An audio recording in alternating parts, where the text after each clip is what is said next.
কারো যদি তিনটা কন্যা সন্তান হয়, এই তিনটা কন্যা সন্তান হওয়ার কারণে তুমি যদি ধৈর্য ধারণ করতে পারো, আর তোমার ছেলে সন্তানকে যেমন মহব্বত করে ভালোবাসা খাবার খাওয়াও, পান করাও, পোশাক পরাও, ছেলে সন্তানকে যে মানের খাবার খাওয়াও, ছেলে সন্তানকে যে মানের পোশাক পরাও, কন্যা সন্তানকে ওই মানের খাবার খাওয়াও, পোশাক পরাও, তাইলে তোমার কি হবে? কুন্না লাহু হিজাবাম মিনান নারি ইয়াউমাল কিয়ামাহ। ওই পিতা যদি আল্লাহর আদালতে আসামির কাঠ গড়ায় দাঁড়াইয়া অপরাধী সাব্যস্ত হইয়া যায়, জাহান্নামের ফেরেশতা যদি ওই বাবাকে জাহান্নামের দিকে টেনে হেঁচড়ে নিয়ে যায়, ওই তিনটা কন্যা সন্তান সামনে দাঁড়ায় যাবে, ব্যারিকেড সৃষ্টি করে দিবে, আর বলবে না না, আমার বাবাকে জাহান্নামে নিয়ে যাওয়া যাবে না। ফেরেশতাটাকে বলবেন, ইয়া রব্বুল আলামিন, আপনার নির্দেশে আমরা একটা জাহান্নামীকে জাহান্নামে নিয়ে যাই। যে ব্যক্তি তোমার আদালতে অপরাধী সাব্যস্ত হইয়া জাহান্নামে যাওয়ার উপযুক্ত হয়েছে, তাকে জাহান্নামে নিয়ে যায়। কিন্তু ওই দেখেন তিনটা কন্যা সন্তান থেকে দৌড়ে আসছে, আমাদের সামনে বাধা হইয়া দাঁড়াইছে।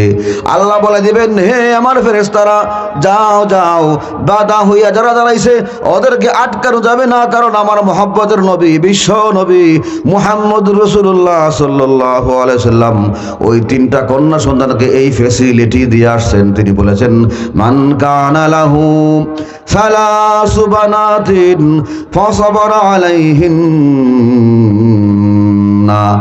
যার তিনটা কন্যা সন্তান হবে সে যদি ধৈর্য ধারণ করতে পারে, ওয়াতআমাহুন্না ওয়াসাকাহুন্না ওয়াকাসাহুন্না মিন রিদ্দাতিহি, তার সাধ্য মোতাবেক সে লালন পালন করে, ভালোবাসা দিয়া, মায়া মহব্বত দিয়া খাবার খাওয়ায়, পোশাক পরায়, কুন্না লাহু হিজাবাম মিনান নারি ইয়াউমাল কিয়ামাহ, কাল কিয়ামতের মাঠে ওই তিনটা কন্যা সন্তান ওই পিতার জন্য জাহান্নামে যাওয়া থেকে বারণ কইরা পাটিশন হইয়া দাঁড়াইবে। এতে বোঝা গেল কন্যা সন্তান হওয়ার কারণে বেজার হওয়ার কোনো বিষয় না, বরং আরো খুশি হওয়ার বিষয়। কন্যা সন্তান নারী জন্মের আনন্দ হওয়ার বিষয়। কন্যা সন্তানের কারণে জাহান্নাম থেকে যদি বাঁচা যায়, তাইলে এর চাইতে বড় উপকার কি আর আছে? নবীজি যখন ঘোষণা করেছেন, এখন সাহাবী ঘোষণা করলেন, ওগো নবীজি, আমার তো পোড়া কপাল, আমার তো কি তিনটা কন্যা সন্তান নাই, মাত্র দুইটা সন্তান আছে। নবীজি বললেন, তোমার যদি তিনটা কন্যা সন্তান হইতো, তুমি কি যথাযথ লালন পালন করতা? তুমি কি খুশি হইতা? সাহাবী বলেন, নবীজি, অবশ্যই অবশ্যই খুশি হইতাম। কেন না? কারণ যে কন্যা সন্তানের কারণে জাহান্নাম থেকে বাঁচা যায়, আমার যদি তিনটা কন্যা সন্তান জন্ম নিত, আমি সন্তুষ্ট থাকতাম। নবীজি বললেন, তোমার জন্য ওই দুইটা কন্যা সন্তান জাহান্নামের আগুন থেকে তোমাকে রক্ষা করে দিবে।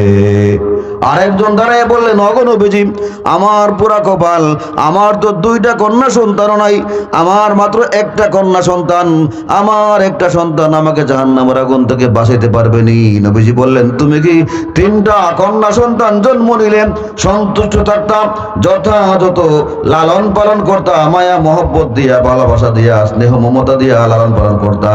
নবী সাহাবী বললেন, ওগো নবীজি, কেন নয়? যে কন্যা সন্তান জাহান্নামের আগুন থেকে বাঁচাইতে পারে, কেন ওই কন্যা সন্তানকে লালন পালন করব না? নবীজি বললেন, তোমার এমন ইচ্ছা শক্তি থাকার কারণে তোমার একটা কন্যা সন্তান পর্যন্ত তোমাকে জাহান্নামের আগুন থেকে রক্ষা করে দিবে। বলেন সুবহানাল্লাহ।